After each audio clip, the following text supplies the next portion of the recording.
Good morning, friends. Yesterday, our gospel reading was a difficult one from Matthew chapter 10.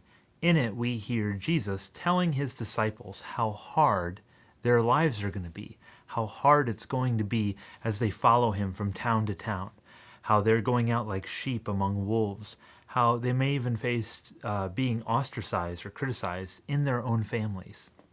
But then also in the middle of these very difficult words, we heard words of grace. We heard that just as God watches over every sparrow who falls to the ground, he will watch over his disciples. And we hear that everyone who sacrifices and gives up their life will also find it again. So words of challenge and words of comfort. This is how Jesus often is and how his teaching and his words often are. They come to us challenging and comforting, all mixed together, all at the same time. A writer named Peter Dunn, he once wrote a satirical essay a little over 100 years ago about newspapers. In the essay, he wrote, "Newspapers comfort the afflicted and afflict the comfortable."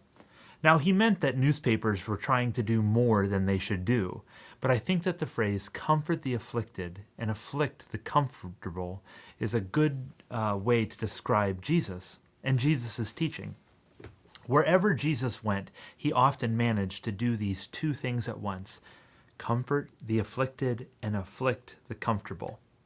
To one group of people, he says one thing. To another group of people, he says another thing. In one passage, he welcomes the little children with open arms and tells his disciples to do the same to the least of these.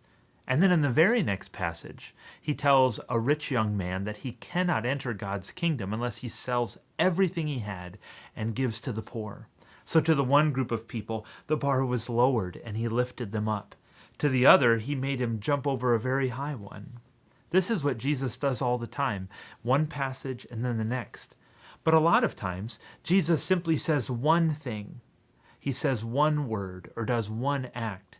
And to some, that word or that act is a word of grace, while to others, it's a word of judgment.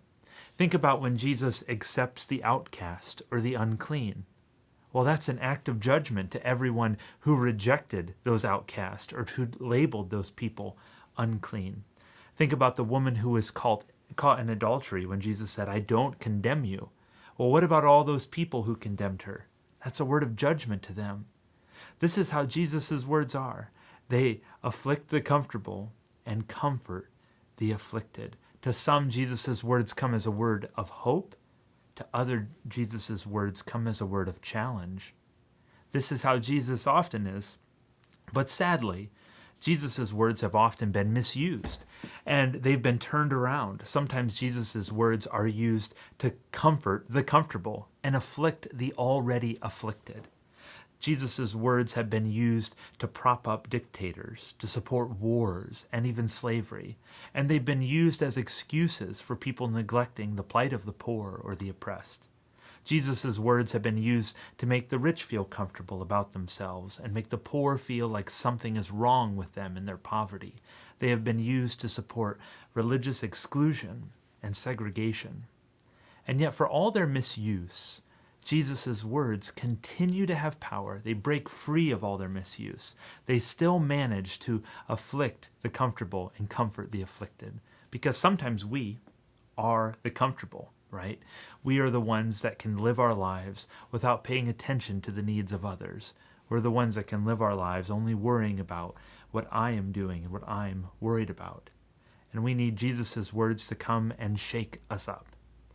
But other times we're the afflicted. When we're struggling with addiction, when we've lost our jobs, when we've lost someone that we've loved, when we're down and out, when we're broken and beat up, we need someone to lift us up. And most of the time, we're somewhere in between.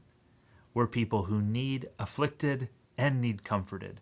We're people that need Jesus' hard words and challenging words, but also Jesus' reassurance that yes, he watches over the sparrow and knows every hair on our heads. And so, as we go this week, as we think about Jesus' words, as we read them and meditate on them, allow the hard ones to challenge us. Don't just turn to the comforting words, but also in our need, find comfort in the comforting words.